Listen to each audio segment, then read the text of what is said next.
ขึ้นของเล่นพี่น้องขึ้นของเล่นอ๋อเล่นใหญ่ทุกคนเลยเล่นใหญ่เนาะอ๋อตัวเนาะเป็นบอกกระดาษอยู่เนาะเล่นใหญ่เลยทุกคนเลยมาเล่นนี่กำลังขึ้นของพี่น้องกำลังขึ้นของก็ไม่เปิดเลยนะเราขึ้นหอนงาเราได้เสียเลย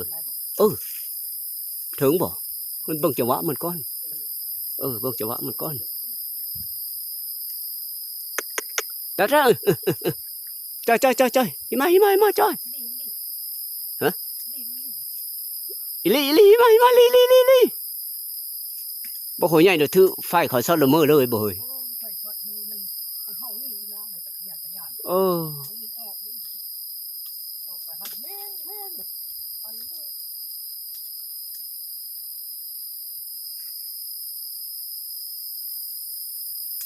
แล้วบ่ถึงเนาะ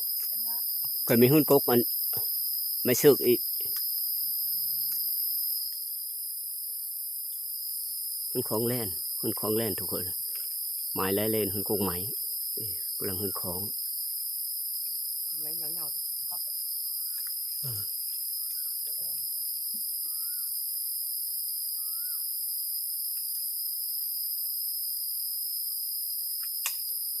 มาพี่ละมาพี่มาพี่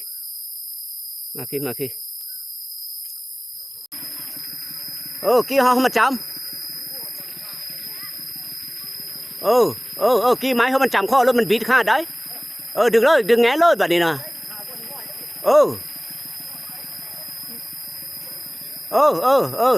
ใครมีดึงแง่มันบิดได้โอเคจับรถแบบนี้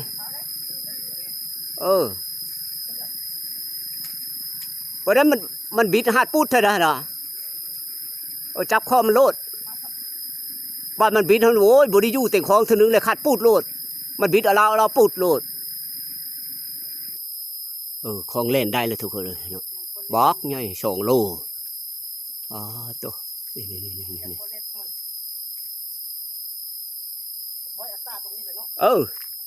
คอยตัดลงมามันเล็บมันจะกอดกกไม้นะปอตัวบางใหญ่ทุกคนเลย2 โลคักเฮ้อทีมลูกก็ได้แกเสือยักษ์ไม่ยักษ์ช่องตักยันมันทีมลงมาพะมงมันล่าหรือว่าพลังความพิงไปไอ้เละบอกเต็งหื้นหับเอาเด้อเต็งหื้นหับอยู่กงไม่เชิกนี่เด้อกกดีได้2 ตัวทุกคนเลยป้อนะผู้หุ่นของก็นะมาไหลไข่หน่อยผู้หุ่นของก็ไหลไข่หน่อยป้อกกดีได้2ตัวนี้ประมาณโล 6 โล 7หนูเนาะเกือบ2 โลพอเลยตัวนี้สิอยู่ประมาณอยู่8 ขีดตัวนี้บ่ถึงโลตัวนี้ได้อยู่โล 7โล 7ได้อยู่ตัวนี้ทุกคนหมานมานี่ทุกคนตัวไปจดจันนะโทรมาทางใดเฮ้ยมาทางใดวะหมอนได้ช่องได้ช่องจะได้พายเอาเนาะตัวเลยแม่ไข่ได้2 ลายมาดิพอดีได้2 แต้มพี่น้องเนาะจะได้กระพายเอาคักเลยพี่น้องนู่นโอ้โห